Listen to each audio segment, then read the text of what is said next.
আসসালামু আলাইকুম। আজকে আমি আপনাদের সাথে এই চাটের রেসিপিটা শেয়ার করব।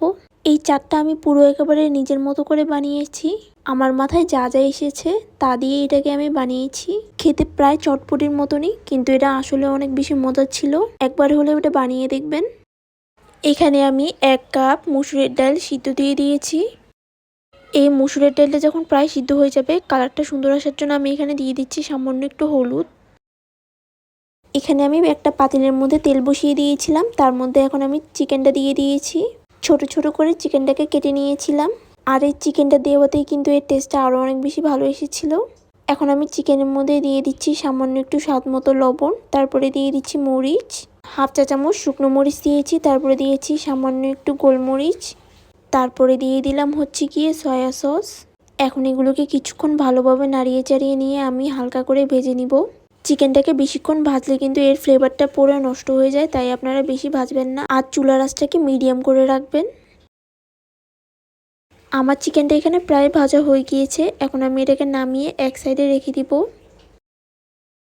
চিকেনটা নামিয়ে নেওয়ার পর এখন আমি দিয়ে দিলাম আলু।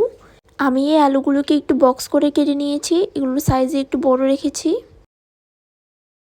তো আলুটাকে দিয়ে দেওয়ার পর আমি কিছুক্ষণ এটাকে নাড়িয়ে চাড়িয়ে নিচ্ছি। তারপরে এখানে দিয়ে দিব আমি স্বাদ মতো লবণ।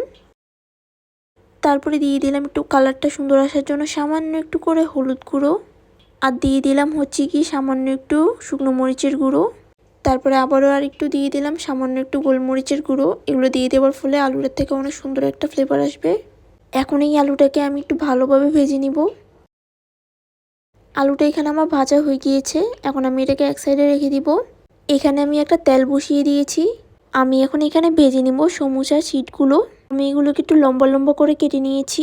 এই সমুচার শিটগুলো দিয়ে দেওয়ার পর তারপরে এখন আমি কিছুক্ষণ এগুলোকে একটু ভালোভাবে ভেজে নিব, যতক্ষণ না পর্যন্ত এগুলো মুচমুচে করে ভাজা হয়। এরকম সুন্দর একটা ব্রাউন কালার চলে আসার পর আমি এখন এটাকে নামিয়ে নিচ্ছি।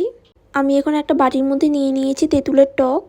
আমি এর মধ্যে এখন দিয়ে দিলাম সামান্য একটু স্বাদ মতো লবণ, তারপরে দিয়ে দিলাম বিট লবণ, তারপরে দিয়ে দিচ্ছি শুকনো মরিচের গুঁড়ো, তারপরে দিয়ে দিলাম আমি চিলি ফ্লেক্স, তারপরে দিয়ে দিলাম ধনিয়া গুঁড়ো, গোলমরিচের গুঁড়ো, 1 চা চামচ চিনি। আমি এর মধ্যে বেশি মিষ্টি দিব না, আমি এটাকে একটু টক টক করেই খেতে চাই। তারপরে আমি এখানে দিয়ে দিলাম সবার শেষে চাট মশলা। টেস্টটা এখানে ভালো আসার জন্য আমি এখানে দিয়ে দিচ্ছি 2 চা চামচ টমেটো সস। টমেটো সসটা দেওয়ার ফলে কিন্তু এটা খেতে অনেকটাই ভালো লাগে। তেঁতুলের টকটা আমি একটু ঘন করে নিয়েছি। এখন এই সব কিছুকে আমি মিক্স করে নিচ্ছি। এখানে আমার ডালটাকে সিদ্ধ করা হয়ে গিয়েছে। চটপটির জন্য আমরা ডালটাকে যেভাবে সিদ্ধ করি সেভাবেই আমি করেছি। তার মধ্যে আমি একটু বেশি করে দিয়ে দিচ্ছি সেই বানিয়ে রাখা তেঁতুলের টকটা। আমি কিন্তু এখানে সবগুলো তেঁতুলের টক দিয়ে দিইনি, কিছুটা রেখে দিয়েছি। তারপরে দিয়ে দিলাম পেঁয়াজ কুচি আর মরিচ। তারপরে সব কিছুকে একসাথে মিক্স করে নিচ্ছি। এখন এই চাটটা বানিয়ে নেওয়ার জন্য আমি এই বাটিটাকে সুন্দরভাবে সাজিয়ে নিব। তার জন্য এখানে আমি দিয়ে দিচ্ছি সেই ডালটা, তেঁতুলের টক, তারপরে দিয়ে দিচ্ছি আমি উপর দিয়ে আমি যেই সমুচা শিটটা ভেজে রেখেছিলাম সেটাই এখন আমি এখানে ভেঙে দিয়ে দিয়েছি। এগুলোকে আমি হাত দিয়ে ভেঙে তারপরে উপর দিয়ে একটু সাজিয়ে দিচ্ছি। তারপরে দিয়ে দিচ্ছি ভেজে নেওয়া সেই আলু আর চিকেনটাকে। আলু আর চিকেনের টকটা দিয়ে দেওয়ার ফলে এর টেস্টটা কিন্তু অনেক গুণ বেড়ে গিয়েছিল। তারপর উপর দিয়ে দিয়ে দিচ্ছি আমি টক দই। তারপরে আমি উপর দিয়ে আবারও দিয়ে দিচ্ছি সেই বানিয়ে রাখা ডালটা দিয়ে দেওয়ার পর তারপর উপর দিয়ে দিয়ে দিচ্ছি আমি তেঁতুলের টক। তারপরে আবারও দিয়ে দিলাম সেই গুঁড়ো করে রাখা সমুচা শিটটা। আবারও এখানে আমি উপর দিয়ে তেঁতুলের টকটা দিয়ে দিচ্ছি। তারপরে দিয়ে দিচ্ছি পেঁয়াজ কুচি, ভেজে রাখা সেই আলুটা, তারপরে দিয়ে দিচ্ছি চিকেন।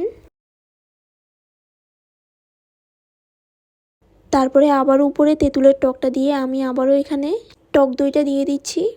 তো এইভাবে করে আমি নিজের মন মতো করে এগুলোকে সাজিয়ে রেডি করে নিয়েছি। তারপরে সব কিছু দেওয়া হয়ে যাওয়ার পর আমি উপর দিয়ে দিয়ে দিচ্ছি কাঁচামরিচ। কাঁচামরিচটা দেওয়ার ফলে এটা আরও অনেক সুন্দর কালারফুল লাগছিল। আমার কাছে তো এই চাটটা অনেক বেশি মজার লেগেছে। আমি এটা একেবারে নিজের মতো করে সাজিয়ে বানিয়েছি। আপনারা চাইলে এটা বানিয়েও দেখতে পারেন, আশা করছি ভালো লাগবে। তো আজকের জন্য এতটুকুই, দেখা হচ্ছে অন্য কোনো রেসিপি নিয়ে। আল্লাহ হাফেজ।